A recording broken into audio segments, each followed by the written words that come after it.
My father was, he is on the left here, my father was officer of the General Staff of the Soviet Army. He was inspector of land forces, Soviet troops stationed in countries like Mongolia, Cuba, East European countries.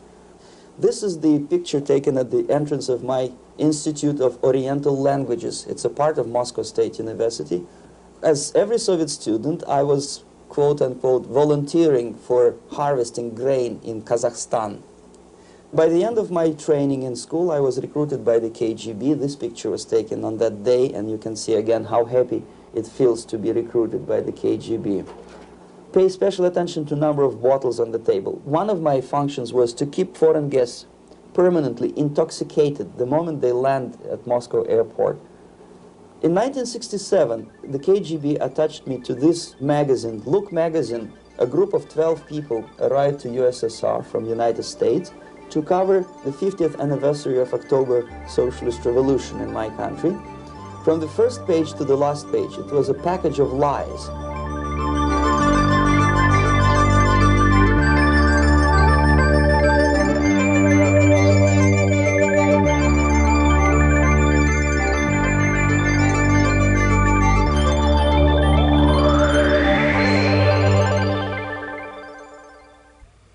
Our conversation is with Mr. Yuri Alexandrovich Bezmenov. Mr. Bezmenov was born in 1939 in a suburb of Moscow.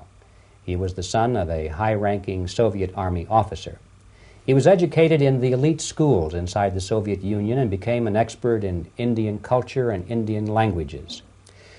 He had an outstanding career with Novosti, which was the, and still is, I should say, the press arm or the press agency of the Soviet Union. It turns out that this is also a front for the KGB. One of his interesting assignments was to brainwash foreign diplomats when they visited Moscow. And he'll tell us a little bit about how they did this and how they planted information which eventually wound up in the press of the free world.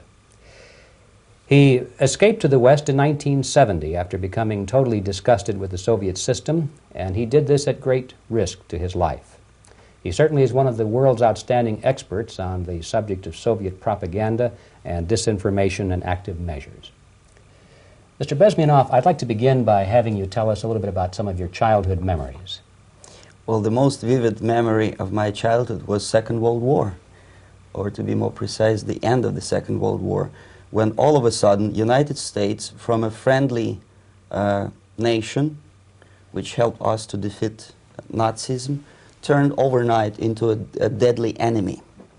And it was very shocking because all newspapers were trying to present an image of belligerent, aggressive American imperialism. Most of the things that we were taught is that United States is aggressive power, which is just about to invade our beautiful, free, socialist country, that American CIA is dropping Colorado beetles on our beautiful potato fields to eliminate our crops, and each schoolboy had a picture of Colorado bug on the back page of his notebook, and we were instructed to go into collective fields to search for those little Colorado bugs. Of course we couldn't find any, neither we could find many potatoes, and that was explained again by the encroachments of the decadent imperialist power.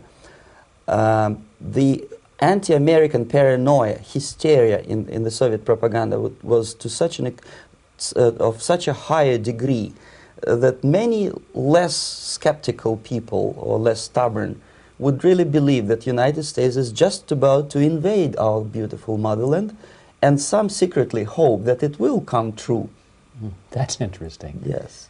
Well, getting back to life inside the Soviet Union or inside communist countries in general, in this country, at the university level primarily, we read and hear that the Soviet system is different from ours, but not that different, and that there is a convergence developing between all of the systems of the world, and that really it doesn't make an awful lot of difference what system you live under because you have corruption and dishonesty and tyranny and all that sort of thing.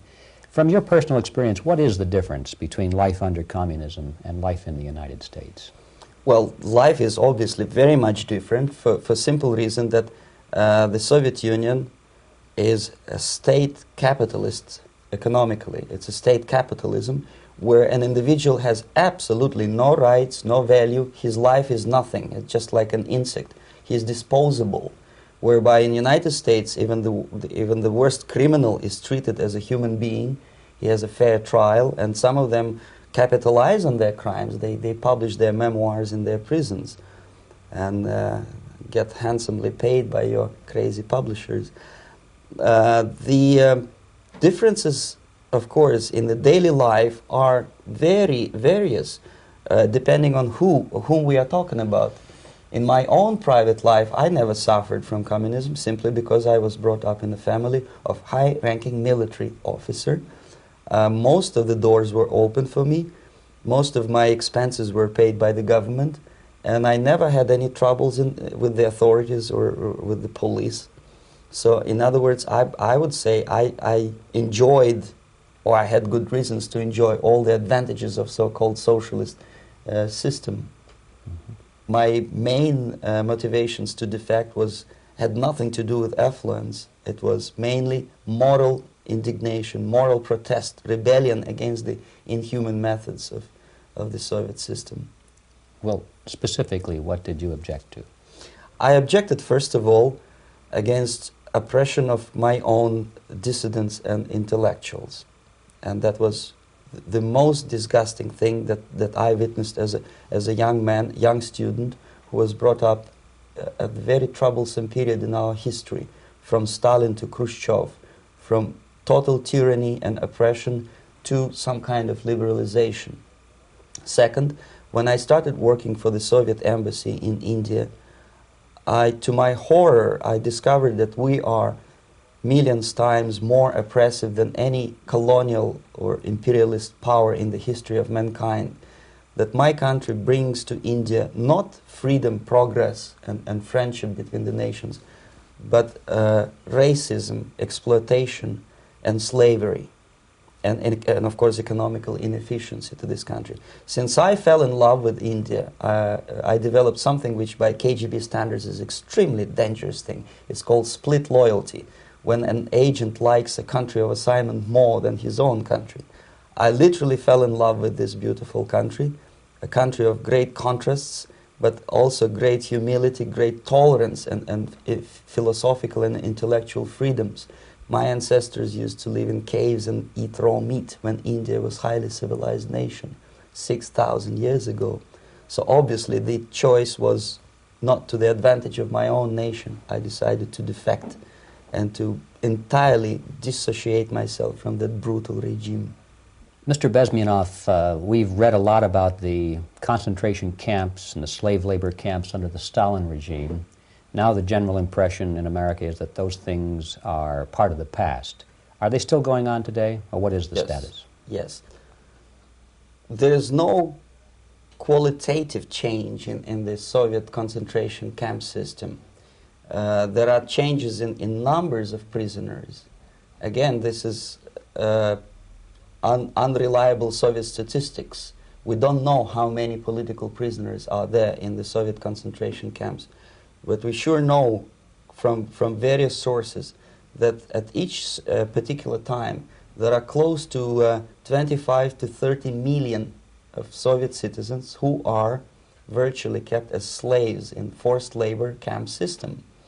The size of the population of a country like Canada is serving terms as prisoners. Incredible. So I would say that those intellectuals who try to convince American public that concentration camp system is a thing of a past are either conscientiously misleading public opinion, or they are not very intellectual people. They're selectively blind. They lack intellectual honesty when they say that. Well, we've spoken about the intellectuals in this country and also the intellectuals in the Soviet Union. What about down at the broad mass level? Do the people in general, the working people, the workers in general in the Soviet Union, do they support the system? Do they tolerate it? What is their attitude? Well, average Soviet citizen, if there is such an animal, of course, does not like the system because it hurts, it kills. he may not understand the reasons, he may not have enough information or educational background to understand. But I doubt very much there are many people who are conscientiously supporting the Soviet system. There are not such people in USSR. Even those who have all the reasons to enjoy socialism, people like myself, who were a member of journalistic elite, they also hate system for different reasons, though. Not because they lack material affluence, but because they are unfree to think, they are in constant fear, duplicity, split personality. And this is the greatest tragedy for my nation. Well, what do you think are the chances of the people actually overcoming their system or replacing it? There is a great possibility that system will sooner or later be destroyed from within. There is a self-destructive mechanism built into any socialist or communist or fascist system, because there is lack of feedback, because the system does not rely upon loyalty of population. But until this Soviet junta is being supported by the Western so-called imperialists, that is, multinational companies, establishments, governments, and let's face it, intellectuals, so-called academia in the United States is famous for supporting the Soviet system.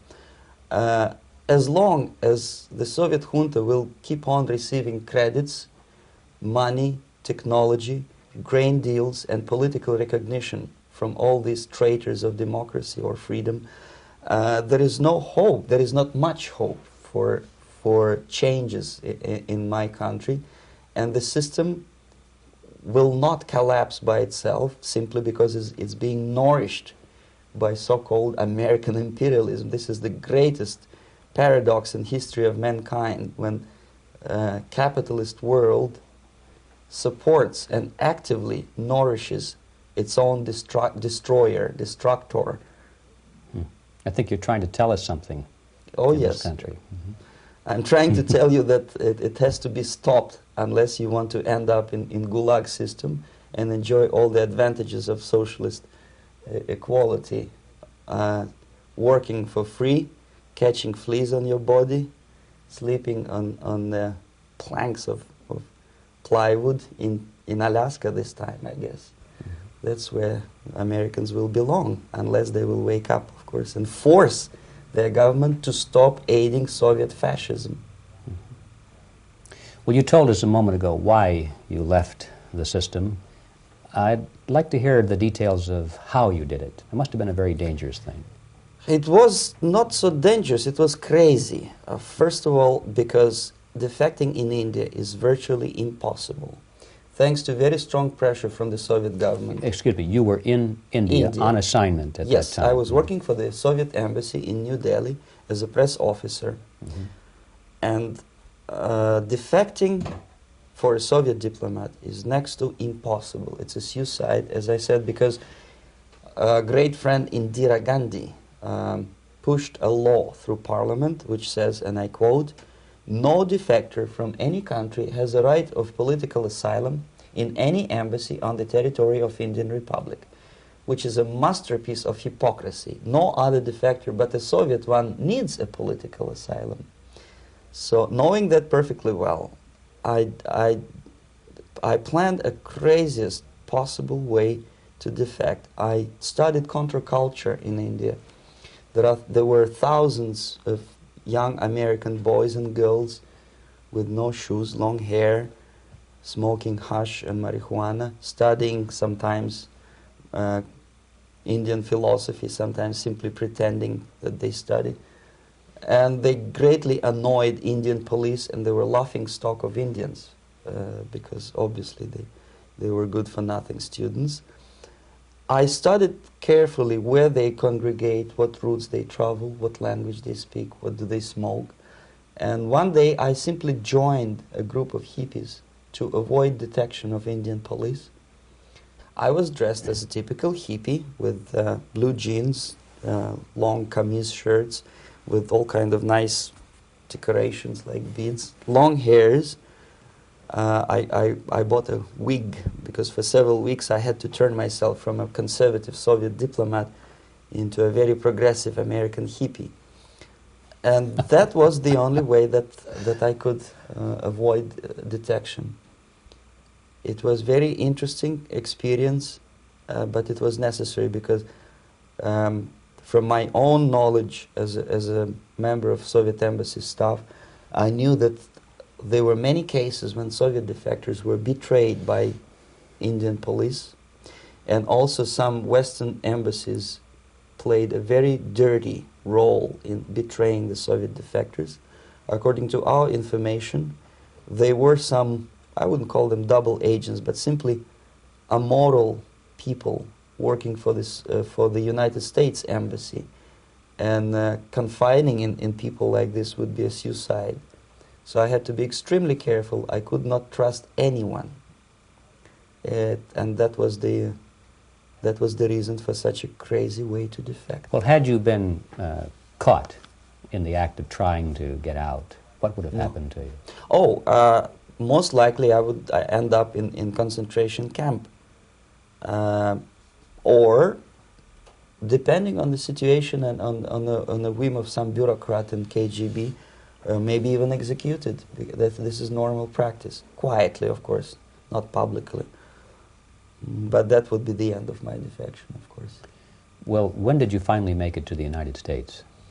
In 1970, after about 6 months of debriefing in Athens by the CIA, and I presume FBI too, they let me go first to Germany, then to Canada.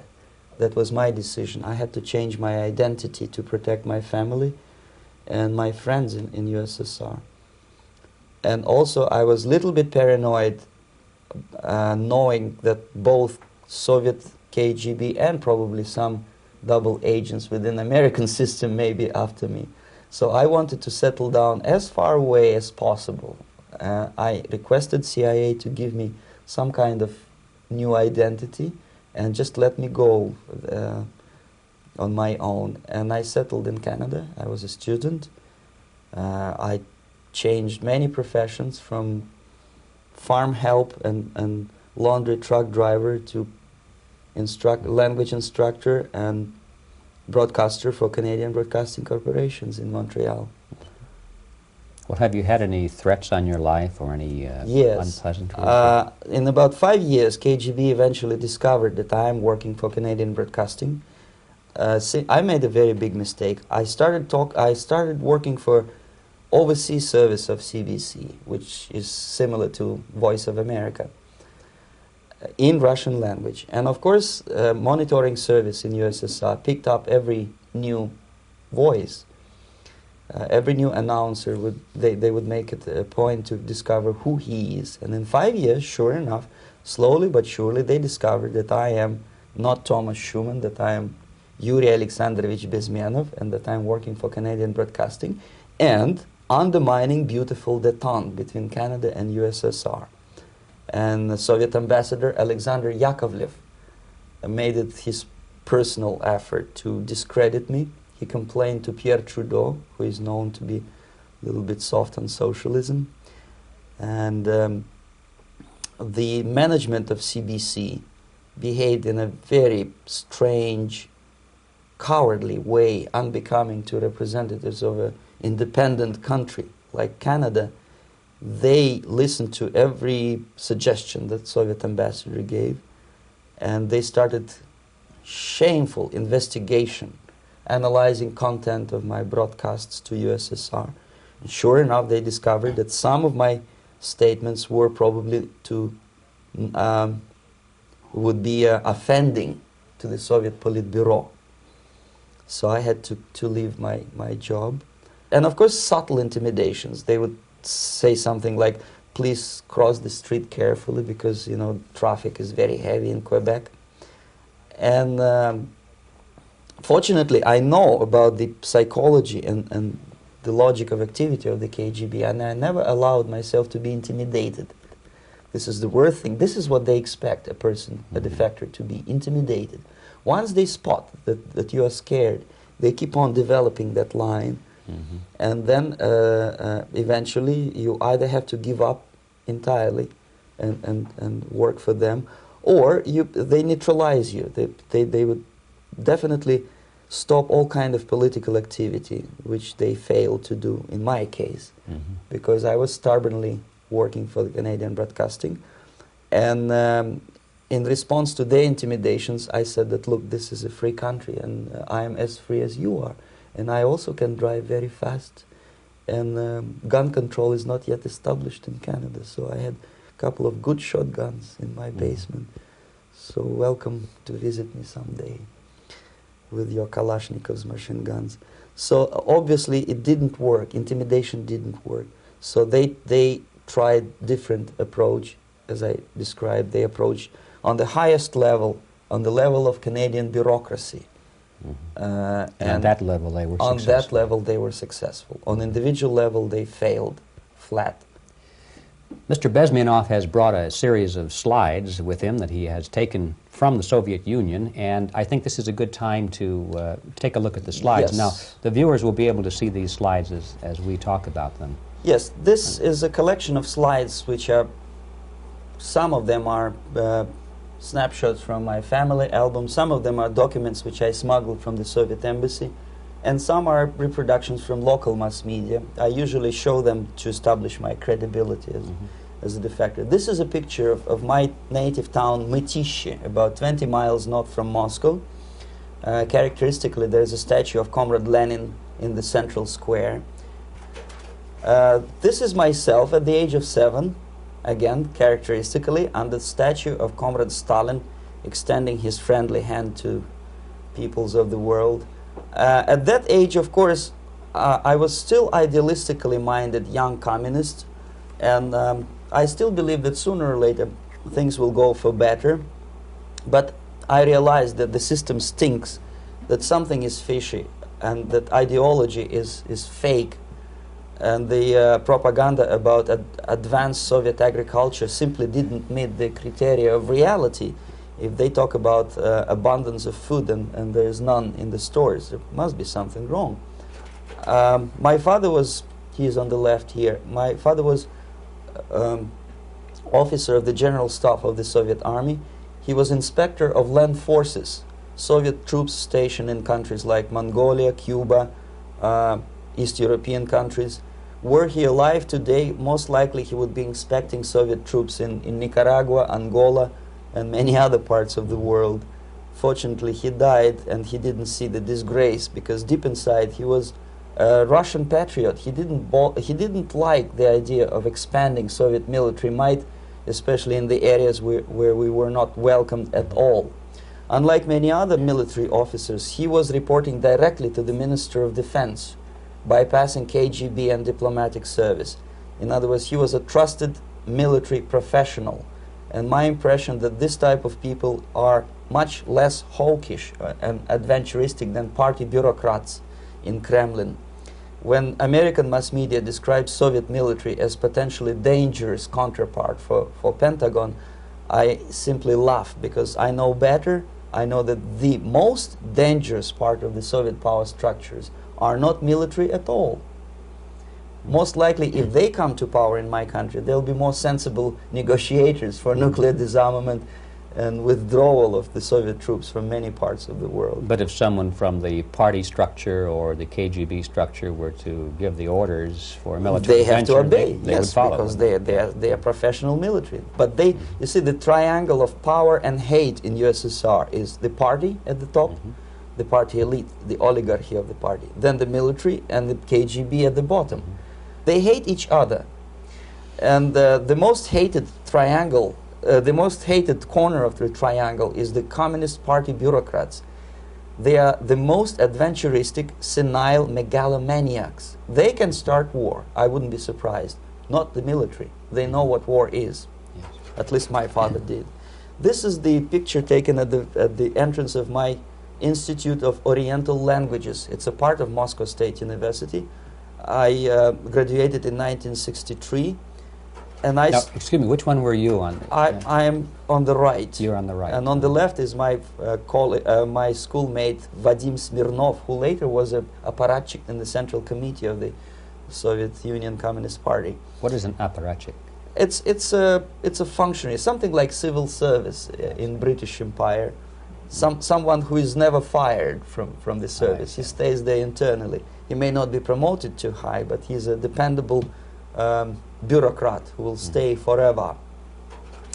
I studied not only languages, but also history, literature, even music. I'm on this picture. I'm trying to learn how to play Indian musical instrument. I even tried to look like an Indian when I was second-year student. Not bad, really.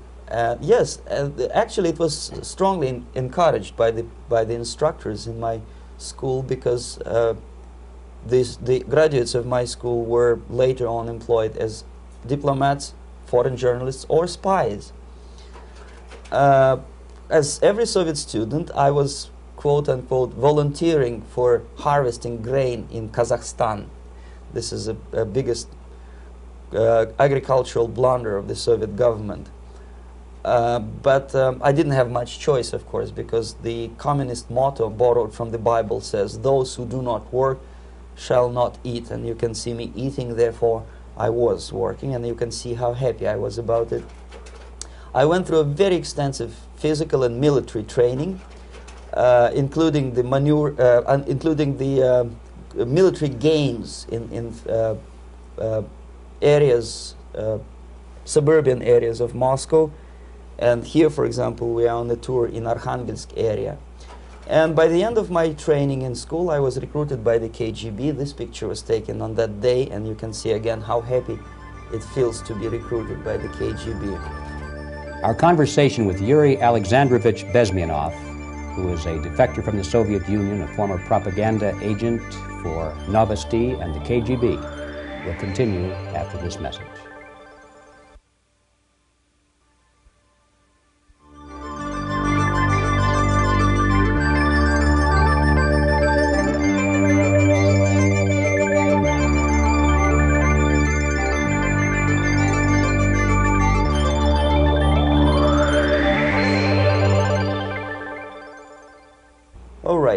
As every student in USSR, I went through very extensive physical and military training and civil defense training too. Unlike in the United States, where civil defense is virtually non-existent, zero. In USSR, every student, whatever his major subject, has to go through very extensive 4-year military and civil defense training. You can see me here with a group of students during one of the war games near Moscow. The main idea, of course, is to prepare a huge reserve army of the USSR. Each student has to graduate as a junior lieutenant. In my case, it was administrative and military intelligence service. My first assignment was to India as a translator with the Soviet Economical Aid Group, building refinery complexes in Bihar state and Gujarat state. At that time, I was still naively, idealistically believing that what I was doing contributes to the understanding and cooperation between the nations. It took me quite a number of years to realize that what we were bringing to India was a new type of colonialism, 1,000 times more oppressive and exploitative than any colonialism or imperialism in history of mankind. But at that time, I was still hoping that, well, maybe it's not that bad, could be worse, and things may go for better. And I even tried to implement the beautiful Marxist motto, "Proletarians of all the countries unite." I tried to unite with a nice Indian girl, and I was fascinated by Indian culture, by the family life in this country. But obviously, Communist Party had different plans for my genes, so I had to marry this beautiful Russian girl. In the span of my career, I married 3 times. Most of these marriages were marriages of convenience, on advice from the Department of Personnel. This is normal practice in USSR. When a Soviet citizen is assigned to a foreign job, he has to be married, either to keep family in USSR as hostages, or, if it's a convenience marriage like mine, so that the husband and wife are virtually informers on each other to prevent defection or contamination by decadent imperialist or capitalist ideas. In my case, I hated that girl so much that the moment I landed in Moscow, we were divorced, and I married later, second time. By the end of my first assignment in India, I was promoted to the position of public relation officer. You can see me here translating a speech by a Soviet boss. And you're on the right. I'm on the right here, yes. And it was, the occasion was commissioning of the refinery complex in Bihar, Barauni. Back in Moscow, I was immediately recruited by Novosti Press Agency, which is a propaganda and ideological subversion front for the KGB. 75% of the members of the Novosti are commissioned officers of the KGB. The other 25 are, like myself, co-opted agents who are assigned to specific operations. In this particular case, you can see me talking to students of Lumumba Friendship University in Moscow. This is a huge school under the direct control of the KGB and Central Committee, where future leaders of the so-called national liberation movements are being educated and selected carefully. And some of them have absolutely, this, for example, is a group of students from Lumumba. They don't look like students at all. They look more like military, and that's exactly what they were. They were dispatched back to their countries to be leaders of the so-called national liberation movements, or to be translated into normal human language, leaders of international terrorist groups. Another area of activity when I was working for the Novosti was to accompany groups of so-called progressive intellectuals, writers, journalists, publishers, teachers, professors of colleges. You can see me here in Kremlin. I'm second on the left, with a group of Pakistani and Indian intellectuals. Most of them pretended they don't understand that we are actually working on behalf of the Soviet government and the KGB. They pretended that they are actually being guests, VIP intellectuals, that they are treated according to their merits and their intellectual abilities. For us, they were just a bunch of political prostitutes to be taken advantage for various propaganda operations.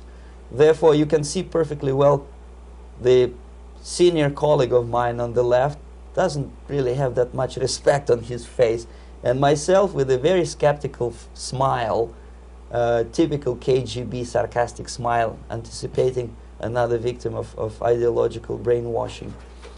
This is how a typical conference in Novosti headquarters in Moscow looked like. Sitting in the middle is Boris Burkov, the then director of Novosti Press Agency, high-ranking party bureaucrat in the Department of Propaganda. I am standing next to a famous Indian poet, Sumitranandan Pant.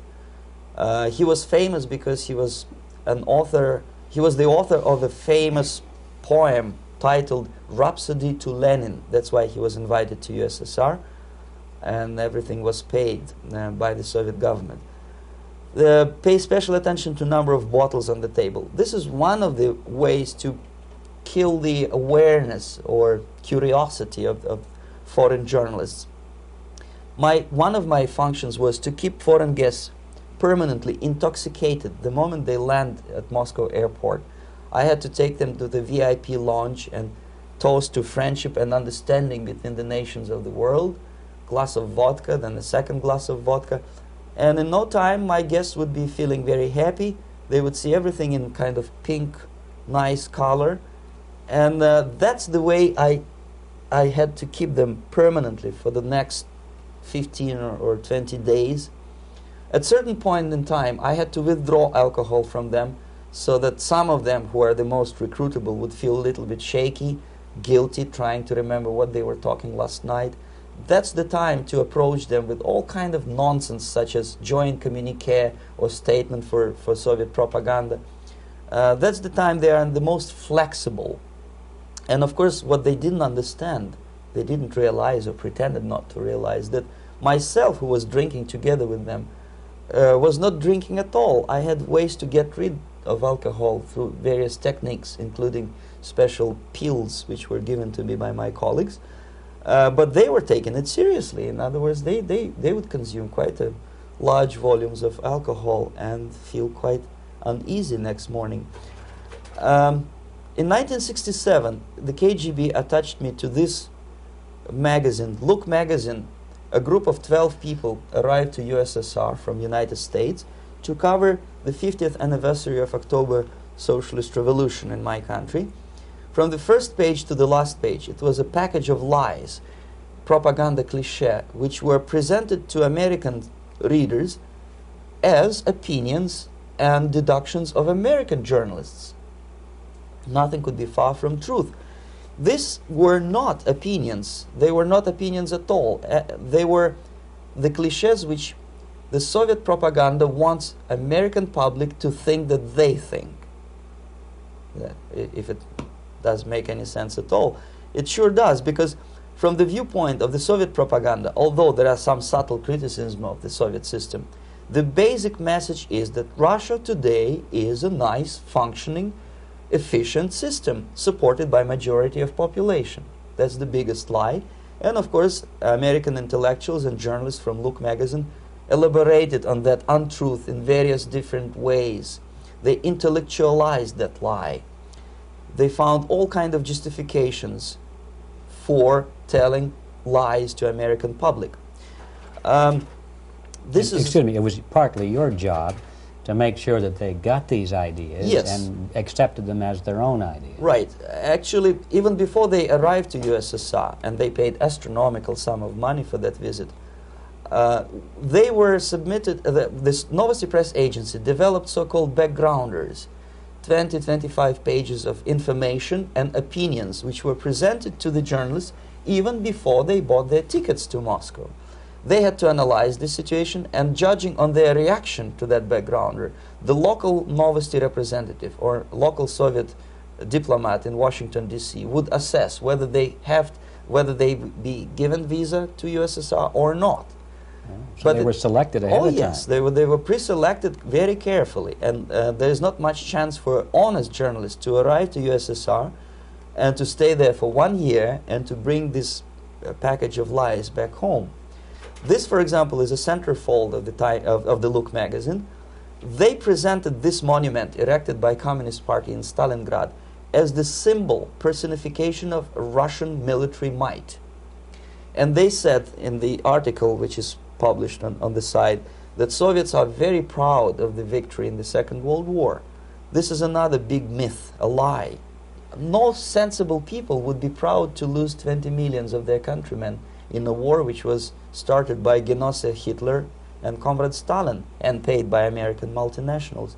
Most of the Soviet citizens look at this type of monuments with disgust and sorrow, because every family lost father, brother, sister, or child in the Second World War.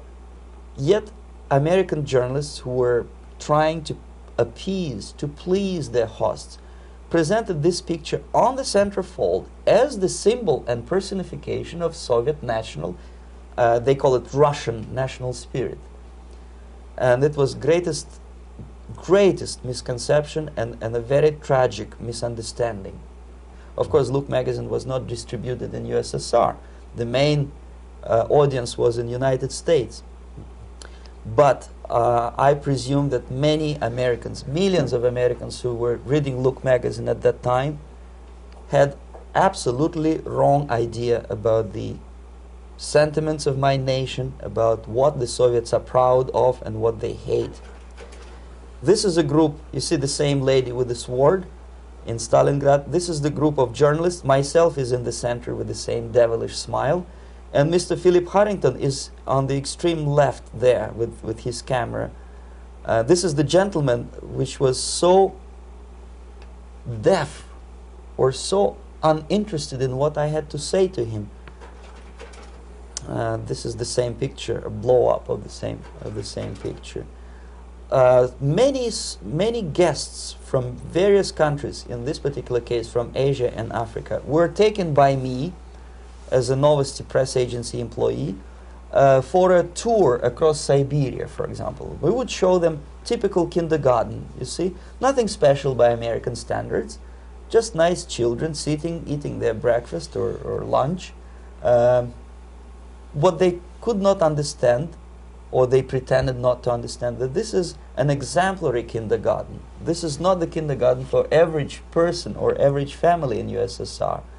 And we maintain that illusion in their minds.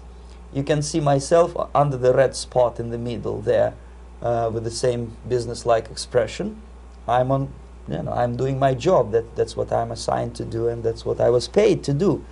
But deep inside, I still hope that at least some of these useful idiots would understand that what they are looking at has nothing to do with the level of affluence in my nation. This is a better picture which reflects the true spirit of the Soviet childhood. This picture was printed in a Canadian government publication by mistake. In the middle you can see children playing on a small courtyard, and the caption goes, "This is a typical kindergarten in Siberia." What these idiots didn't understand, that it is not kindergarten at all. It is a prison for children of political prisoners.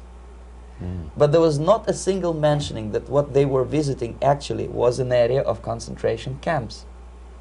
And the job of people like myself to help them to not to notice that they are actually talking to prisoners. Most of the children were dressed, especially on the occasion of the foreigners' visit. Of course, there were no corpses on the ground. There were no machine gun guards. And well, it looks not very pleasant, as you see. It looks dull, but obviously it does not create an impression that this is actually a prison. Well, did any of the journalists have the curiosity to ask about prisons and that kind of thing? Yes. They were in Siberia. This Yes. is what you associate. Yes, some of them asked questions, and naturally we would give them, for the stupid question, we give them stupid answer. No, there are no prisons in Siberia. No, most of the people who you see are free citizens of USSR. They are very happy to be here, and they are contributing to the glory of the socialist system. Some of them pretended that they believe what I was telling them, and most of them, we may discuss it later, what are the motivations of these people? Why would they stubbornly bring lies to their own population through their own mass media? I have various answers to this. There is not a single explanation. It's a complex of explanations. It's fear, pure biological fear. They understand that they are on the territory of an enemy state, a police state. And just to save their rotten skins and their miserable jobs, their affluence back home, they would prefer to tell a lie than to ask truthful questions and report truthful information.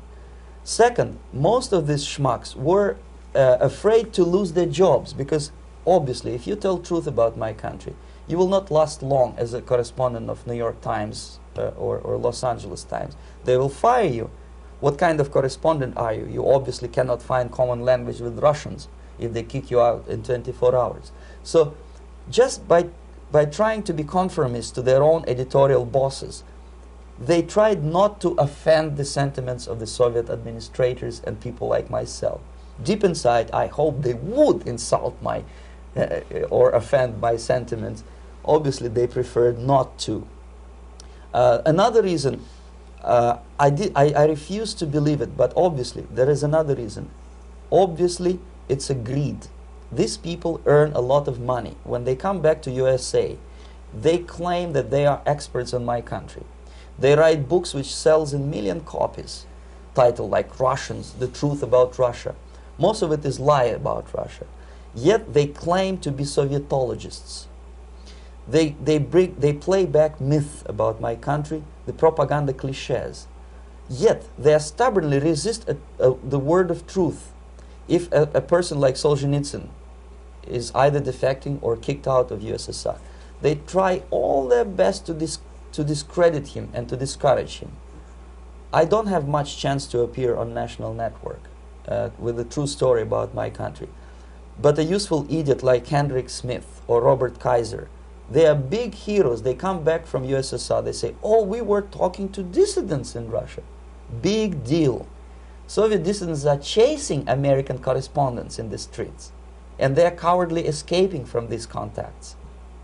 For some strange reason, if you want to know more about Spain, you refer to Spanish writers. If you want to learn more about French, you read French writers. Even about Antarctica, I bet you would read Penguins. Only about the Soviet Union, for some strange reason, you read Hendricks and Schmendricks and all kind of Kissingers, because they claim that they know more about my country. They know nothing, or next to nothing, or they pretend that they know more than they actually do. I would say they are dishonest people who lack integrity and common sense and intellectual honesty. They bring back all kind of stories like that. A kindergarten in Siberia. Omitting the most important fact, it's a prison for children of political prisoners. Another greatest example of monumental idiocy of American politicians. Edward Kennedy was in Moscow, and he thought that he is a popular, charismatic American politician who is easygoing, who can smile, dance at the wedding in Russian Palace of Marriages. What he did not understand, or maybe he pretended not to understand, that actually he was being taken for a ride. This is a staged wedding, especially to impress foreign media or useful idiots like Ed Kennedy.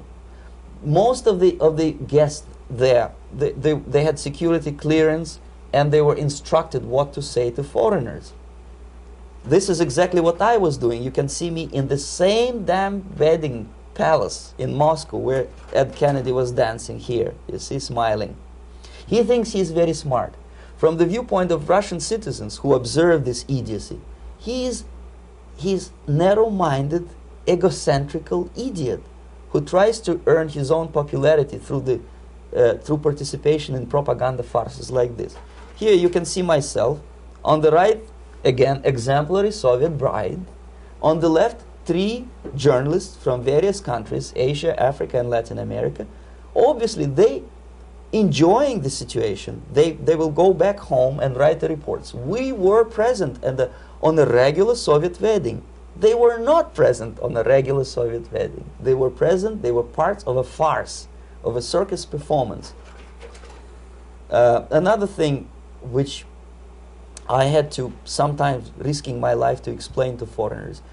Time magazine, for example, is very critical of South African racist regime. The whole article was dedicated to the shameful internal passport system where blacks are not allowing to live with whites. For some strange reason, for the last 14 years since my defection, nobody wanted to pay attention to my passport. This is my passport. It also shows my nationality, and it has a police rubber stamp, which is called propiska in Russian language, which assigns me to a certain area of residence. I cannot leave that area, same way as this black man cannot leave the area in South Africa. Yet we call South African government racist regime. Not a single Jane Schmonda or Fonda is brave enough, courageous enough to come to media and say, look, this is what happens in USSR. I send a copy of my passport to many American liberals and civil rights defenders and all the other useful idiots. They never bothered to answer me back. This shows what kind of integrity, what kind of honesty these people are. They're a bunch of hypocrites because they don't want to recognize a good example of racism in my country. This is the first stage of befriending a professor. You can see myself on the left with the same James Bond smile. On the right is my KGB supervisor, Comrade Leonid Mitrokhin, and in the middle a professor of political science in Delhi University. The next stage would be to invite him to a gathering of Indo-Soviet Friendship Society. There he is sitting next to his wife before he is being sent to USSR for free trip. Everything is paid by the Soviet government. He was made to believe that he is invited to USSR because he is a talented, sober-thinking intellectual. Absolutely false. He is invited because he is a useful idiot, because he would agree and subscribe to most of the Soviet propaganda cliché. And when he is coming back to his own country, he is going for years and years to teach the beauties of Soviet socialism to newer and newer generations of his students, thus promoting the Soviet propaganda line. The KGB was even curious about this gentleman. It may look innocent. Maharishi Mahesh Yogi, a great spiritual leader, or maybe a great charlatan and crook, depending on from which side you are looking at him. Beatles were trained at his ashram in Hardwar in India how to meditate. Mia Farrow and other useful idiots from Hollywood visited his school, and they returned back to United States absolutely zonked out of their minds with marijuana, hashish, and crazy ideas of meditation. To meditate, in other words, to isolate oneself from the current social and political issues of your own country, to get into your own bubble, to forget about troubles of the world. Obviously, KGB was very fascinated with such a beautiful school, such a brainwashing center for stupid Americans. I was dispatched by the KGB to check what kind of VIP Americans attend this school. That's you on the left. Yes, I'm on the left. I was trying to get enrolled in that school. Unfortunately, the Maharishi Mahesh Yogi asked too much. He wanted $500 American for enrollment. But my function was not actually to get enrolled in the school. My function was to discover what kind of people from United States attend this school. And we discovered that, yes, there are some influential members of family, public opinion makers of United States, who come back with the crazy stories about Indian philosophy. Indians themselves look upon them as idiots, useful idiots. To say nothing about KGB, who looked at them as extremely naive, misguided people. Obviously, a VIP, say a wife of a congressman, or a prominent Hollywood personality, after being trained in that school, is much more instrumental in the hands of manipulators of public opinion and KGB than a normal person who understands, who looks through this type of fake religious training. Why would they be more susceptible to manipulation? I just mentioned that because, you see, a person who is too much involved in introspective meditation. You see, if you carefully look what Maharishi Mahesh Yogi is teaching to Americans, is that most of the problems, most of the burning issues of today can be solved simply by meditating. Don't rock the boat.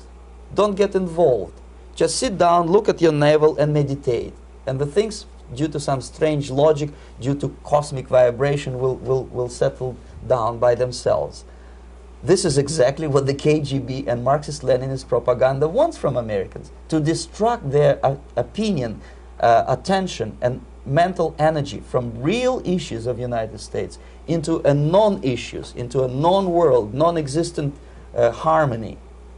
Obviously, it's more beneficial for the Soviet aggressors to have a bunch of duped Americans than Americans who are self-conscious, healthy, physically fit, and alert to the reality. Maharishi Mahesh Yogi obviously is not on the payroll of the KGB. But whether he knows it or not, he contributes greatly to demoralization of American society. And he's not the only one. There are hundreds of those gurus who come to your country to capitalize on naivete and stupidity of Americans. It's a fashion. It's a fashion to meditate. It's a fashion not to be involved. So obviously, you can see that if KGB were that curious, if they paid my trip to Hardwar, if they assigned me to that strange job, obviously they were very much fascinated. They were convinced that that type of brainwashing is very efficient and instrumental in demoralization of the United States. Our conversation with Yuri Alexandrovich Bezmenov, who is a defector from the Soviet Union, a former propaganda agent for Novosti and the KGB, will continue after this message.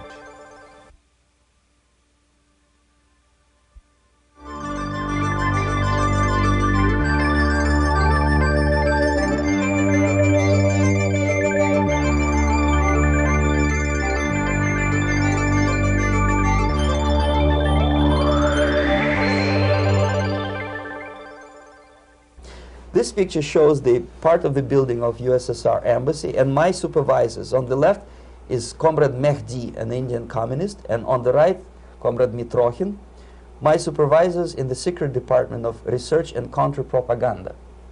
It has nothing to do with either research or counter-propaganda. Most of the activity of that department was to compile huge volume of information on individuals who were instrumental in creating public opinion. Publishers, editors, journalists, actors, educationalists, professors of political science, members of parliament, representatives of business circles. Most of these people were divided roughly in two groups. Those who would toe the Soviet foreign policy, they would be promoted to the positions of power through media and public opinion manipulation. Those who refused the Soviet influence in their own country would be character assassinated or executed physically come revolution. Same way as in the small town of Hue in South Vietnam, several thousands of Vietnamese were executed in one night when the city was captured by Viet Cong for only 2 days.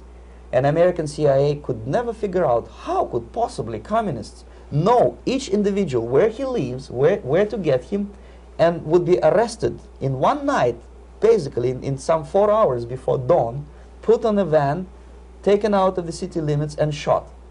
The answer is very simple. Long before communists occupied the city, there was extensive network of informers, local Vietnamese citizens, who knew absolutely everything about people who are instrumental in public opinion, including barbers and taxi drivers.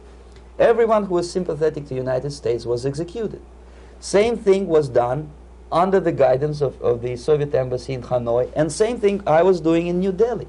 To my horror, I discovered that in the files where people were doomed to execution, there were names of pro-Soviet journalists with whom I was personally friendly. Pro-Soviet? Yes. They were idealistically minded leftists who made several visits to USSR, and yet the KGB decided that come revolution or drastic changes in political structure of India, they will have to go. Why is that? Because they know too much. Simply because, you see, the useful idiots, the leftists who are idealistically believing in the beauty of Soviet socialist or communist or whatever system, when they get disillusioned, they become the worst enemies. That's why my KGB instructors specifically made a point, never bother with leftists. Forget about these political prostitutes. Aim higher. This was my instruction. Try to get into large circulation, established conservative media. Rich, filthy rich movie makers, intellectuals, so-called academic circles.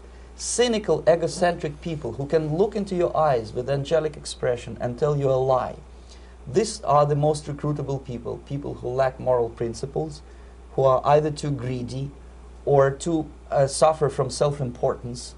They feel that they matter a lot.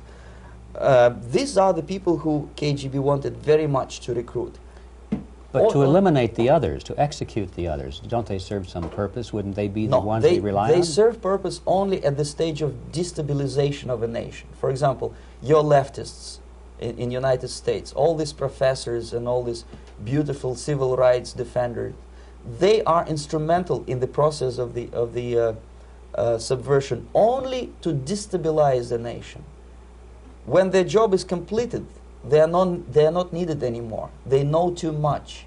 Some of them, when they get disillusioned, when they see that Marxist-Leninists come to power, obviously they get offended. They think that they will come to power. That will never happen, of course. They will be lined up against the wall and shot. But they may turn into the most bitter enemies of Marxist-Leninists when they come to power. And that's what happened in Nicaragua. You remember most of these former Marxist-Leninists were either put to prison or one of them split, and now he's working against Sandinistas. It happened in Grenada when Maurice Bishop was already a Marxist. He was executed by a new Marxist who was more Marxist than this Marxist. Same happened in Afghanistan when first there was Taraki, he was killed by Amin, then Amin was killed by Babrak Karmal with the help of KGB. Same happened in Bangladesh when Mujibur Rahman, very pro-Soviet leftist, was assassinated by his own Marxist-Leninist military comrades. It's the same pattern everywhere. The moment they serve their purpose, all the useful idiots are either be executed entirely, all the idealistically minded Marxists, or exiled or put in prisons, like in Cuba. Many former Marxists are in Cuba, in prison. So most of the Indians who were cooperating with the Soviets, especially with our Department of Information of the USSR Embassy, were listed for execution. And when I discovered that fact, of course I was sick. I was mentally and physically sick. I thought that I'm going to explode one day during the briefing at the ambassador's office. I would stand up and say something that we are basically a bunch of murderers. That's what we are. It has nothing to do with friendship and understanding between the nation and blah, blah, blah. We are murderers. We behave as a bunch of thugs in a country which is hospitable to us, a country which with ancient traditions. But I did not defect. I tried to get the message across. To my horror, nobody wanted even to listen, least of all to believe what I had to say.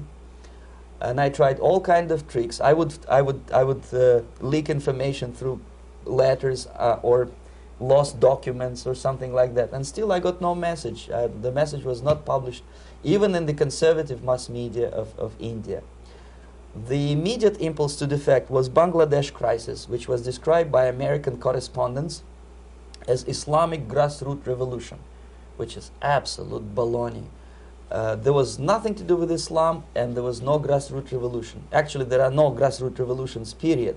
Any revolution is a byproduct of a highly organized group of conscientious and professional organizers, but has nothing to do with grassroots.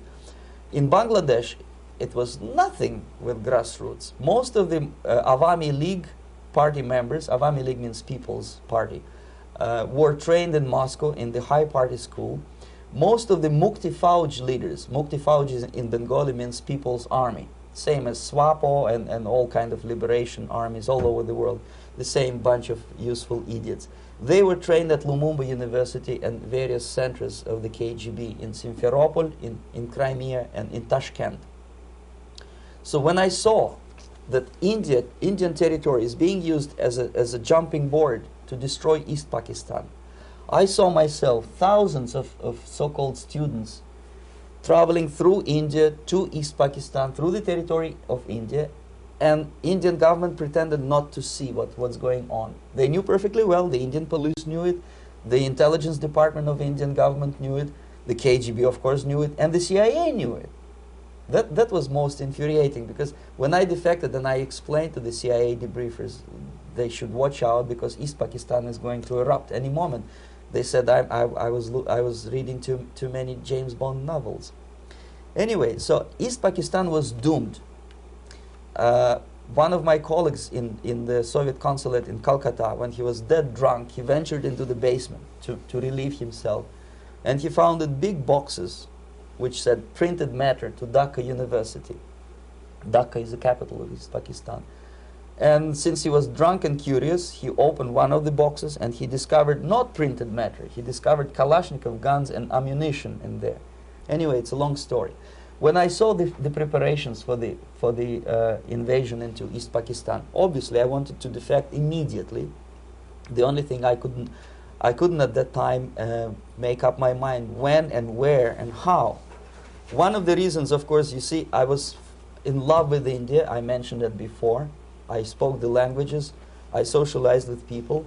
And I understood that I had to act fast unless I want this beautiful country to be permanently and irreparably damaged by our presence.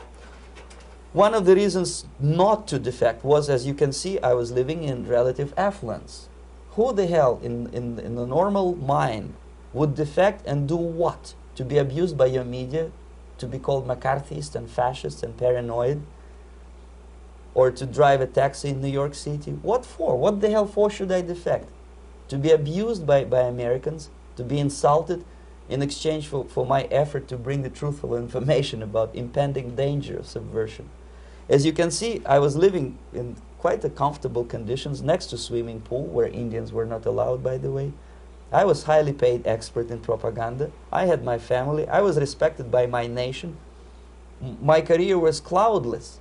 The third reason, how to defect with the family. To defect with the baby and the wife would be virtual suicide, because according to law, that hypocritical law which I quoted before, the Indian police will have to hand me over back to the KGB, and that will be the end of my defection and probably my life. Again, I cannot smuggle my wife because she was not quite sure what I was doing. She was not that idealistically involved, and she was definitely not in the total picture of what I was doing for the KGB. She would be shocked if I put her in my van and drive her to the American embassy or elsewhere. That would be a greatest danger. So again, I had to defect in such a way that my defection would look as simple disappearance. And there were many cases like that when the Soviet agents simply disappeared, either killed in action or, thanks to their curiosity and their close contacts with radicals, some of them were killed by the Marxists, by the way. It happened in many African countries when the Soviet KGB were killed by Africans themselves. Not because they hated Marxism-Leninism, but because they were simply trigger-happy bunch of unruly characters. If you give them a machine gun, they will shoot. And some of the Soviets obviously were not careful enough to protect themselves, and they got into embarrassing situations when they were shot at the crossfire between factions of so-called liberation movements. Anyway, so I decided, as I said, to study the counterculture. I decided this probably would be the best way to disappear. I socialized with characters like this. On the left, you see, he's a barefoot American hippie. It took me quite a long time to study exactly what they were doing and how to mix with them. But eventually I did it. Most of Indian newspapers carried my picture and promise of 2,000 rupees for information about my whereabouts. But they were looking for the wrong person, because they obviously tried to stop a young Soviet diplomat in white shirt and tie, and this is how I looked at the time of defection. Nobody could possibly think that a Soviet diplomat would be as crazy as to join a bunch of hippies. That's you. Yes, travel India and smoke hash. So I made it literally almost like a Hollywood-style detective story. From under the nose of the KGB in Bombay airport, I landed the plane and I flew to Greece, where I was debriefed by the CIA. That's basically that's all for my slides. We can turn off the projector, then. That's very interesting. Well, you spoke several times before about ideological subversion. That is a phrase that I'm afraid some Americans don't fully understand. When the Soviets use the phrase ideological subversion, what do they mean by it? Ideological subversion is the process which is legitimate, overt, and open. You can see it with your own eyes. All you have to do, all American mass media has to do, is to unplug their bananas from their ears, open up their eyes, and they can see it. There is no mystery. There is nothing to do with espionage. I know that espionage intelligence gathering looks more romantic. It sells more deodorants through the advertising, probably. That's why your Hollywood producers are so crazy about James Bond type of thrillers. But in reality, the main emphasis of the KGB is not in the area of intelligence at all. According to my opinion and opinion of many defectors of my caliber, only about 15% of time, money, and manpower is spent on espionage as such. The other 85% is a slow process which we call either ideological subversion or active measures, активные мероприятия in the language of the KGB, or psychological warfare. What it basically means is to change the perception of reality of every American to such an extent that despite of the abundance of information, no one is able to come to sensible conclusions in the interests of defending themselves, their families, their community, and their country. It's a great brainwashing process which goes very slow, and it's divided in 4 basic stages. The first one being demoralization. It takes from 15 to 20 years to demoralize a nation. Why that many years? Because this is the minimum number of years which requires to educate one generation of students in the country of your enemy, exposed to the ideology of the enemy. In other words, Marxism-Leninism ideology is being pumped into the soft heads of at least 3 generations of American students without being challenged or counterbalanced by the basic values of Americanism, American patriotism. The result you can see. Most of the people who graduated in the 60s, dropouts or half-baked intellectuals, are now occupying the positions of power in the government, civil service, business, mass media, educational system. You are stuck with them.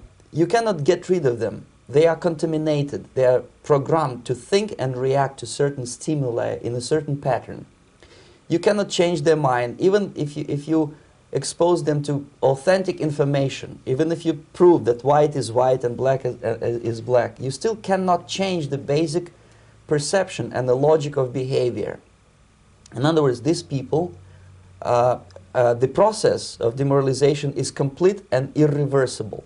To get rid society of these people, you need another 20 or 15 years to educate a new generation of patriotically minded and common sense people who would be acting in favor and in the interests of United States society.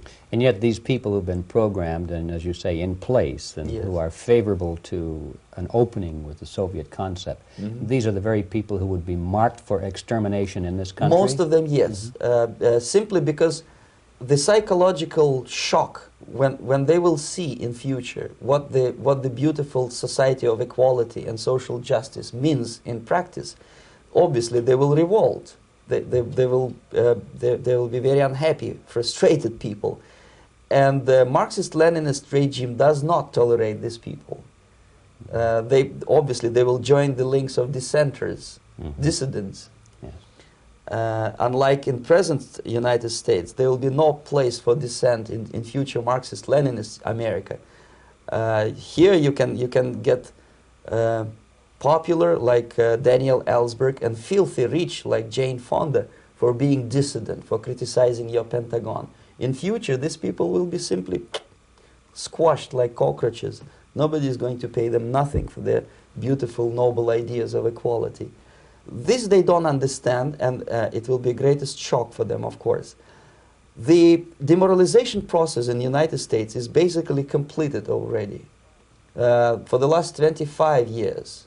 Actually, it's overfulfilled because demoralization now reaches such areas where previously not even Comrade Andropov and all his experts would even dream of such a tremendous success. Most of it is done by Americans to Americans, thanks to lack of moral standards. As I mentioned before, exposure to true information does not matter anymore. A person who was demoralized is unable to assess true information. The facts tell nothing to him. Even if I shower him with information, with authentic proof, with documents, with pictures, even if I take him by force to the Soviet Union and show him concentration camp, he will refuse to believe it until he is going to receive a kick in his fat bottom. When a military boot crashes his balls, then he will understand, but not before that. That's the tragic of the situation of demoralization. So basically America is stuck with demoralization, and unless, even if you start right now, here, this minute, you start educating new generation of Americans, it will still take you 15 to 20 years to turn the tide of ideological perception of reality back to normalcy and patriotism. The next stage is destabilization. This time, subverter does not care about your ideas and the patterns of your consumption. Whether you eat junk food and get fat and flabby, doesn't matter anymore. This time, and it takes only from 2 to 5 years to destabilize a nation, what matters is essentials: economy, foreign relations, defense systems. And you can see it quite clearly that in some areas, in such sensitive areas as defense and economy, the influence of Marxist-Leninist ideas in the United States is absolutely fantastic. I could never believe it 14 years ago when I landed in this part of the world that the process will go that fast. The next stage, of course, is crisis. It may take only up to 6 weeks to bring a country to the verge of crisis. You can see it in Central America now. And after crisis, with a violent change of power, structure, and economy, you have so-called the period of normalization. It may last indefinitely. Normalization is a cynical expression borrowed from Soviet propaganda. When the Soviet tanks moved into Czechoslovakia in '68, Comrade Brezhnev said, "Now the situation in brotherly Czechoslovakia is normalized." This is what will happen in the United States if you allow all these schmucks to bring the country to crisis, to promise people all kind of goodies and the paradise on earth, to destabilize your economy, to eliminate the principle of free market competition, and to put a big brother government in Washington, D.C., with benevolent dictators like Walter Mondale, who will promise lots of things, never mind whether the promises are fulfillable or not. He will go to Moscow to kiss the bottoms of new generation of Soviet assassins, never mind. He will create false illusions that the situation is under control. Situation is not under control. Situation is disgustingly out of control. Most of the American politicians, media, and educational system trains another generation of people who think they are living at a peacetime. False. United States is in the state of war, undeclared total war against the basic principles and the foundations of this system. And the initiator of this war is not Comrade Andropov, of course. It's the system.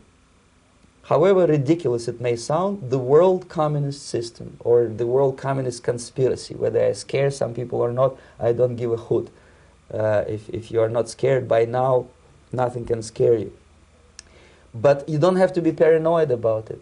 What actually happens now, that unlike myself, you have literally several years to live on unless the United States wake up. The time bomb is ticking. With every second, the disaster is coming closer and closer. Unlike myself, you will have nowhere to defect to, unless you want to live in Antarctica with penguins. This is it. This is the last country of freedom and possibility. Okay, so what do we do? What is your recommendation to the American people? Well, the immediate thing that comes to my mind is, of course, there must be a very strong national effort to educate people in the spirit of real patriotism, number one. Number two, to explain them the real danger of socialist, communist, whatever, welfare state, big brother government. If people will fail to grasp the impending danger of that development, nothing ever can help United States. You may kiss goodbye to your freedom, including freedoms to homosexuals, to prison inmate. All this freedom will vanish, evaporate in 5 seconds, including your precious lives. The second thing, the moment at least part of United States population is convinced that the danger is real, they have to force their government. And I'm not talking about sending letters, signing petitions, and all this beautiful, noble activity. I'm talking about forcing United States government to stop aiding communism. Because there is no other problem more burning and urgent than to stop the Soviet military-industrial complex from destroying whatever is left of the free world. And it is very easy to do. No credits, no technology, no money, no political or diplomatic recognition, and of course no such idiocy as grain deals to USSR. The Soviet people, 270 millions of Soviets, will be eternally thankful to you if you stop aiding a bunch of murderers who sit now in Kremlin and whom President Reagan respectfully calls government. They do not govern anything, least of all such complexity as the Soviet economy. So two very simple, maybe too simplistic answers or solutions, but nevertheless they are the only solutions. Educate yourself. Understand what's going on around you. You are not living at the time of peace. You are in a state of war. And you have precious little time to save yourself. You don't have much time, especially if you are talking about young generation. There's not much time left for convulsions and sexual masturbation to the beautiful disco music. Very soon it will go, just overnight. If we are talking about capitalists or wealthy businessmen, I think they are selling the rope on which they will hang very soon. If they don't stop, if they cannot curb their unsettled desire for profit, and if they keep on trading with the monster of the Soviet communism, they are going to hang very soon. And they will pray to be killed, but unfortunately they will be sent to Alaska probably to manage industry of slaves. It's simplistic. I know it sounds unpleasant. I know Americans don't like to listen to things which are unpleasant. But I have defected not to tell you the stories about such idiocies as microfilm, James Bond type espionage. This is garbage. You don't need any espionage anymore. I have come to talk about survival. It's a question of survival of this system. You may ask me, what is it in for me? Survival, obviously, because unlike, as I said, I am now in your boat. If we sing together, we'll sing beautifully together. There is no other place on this planet to defect to.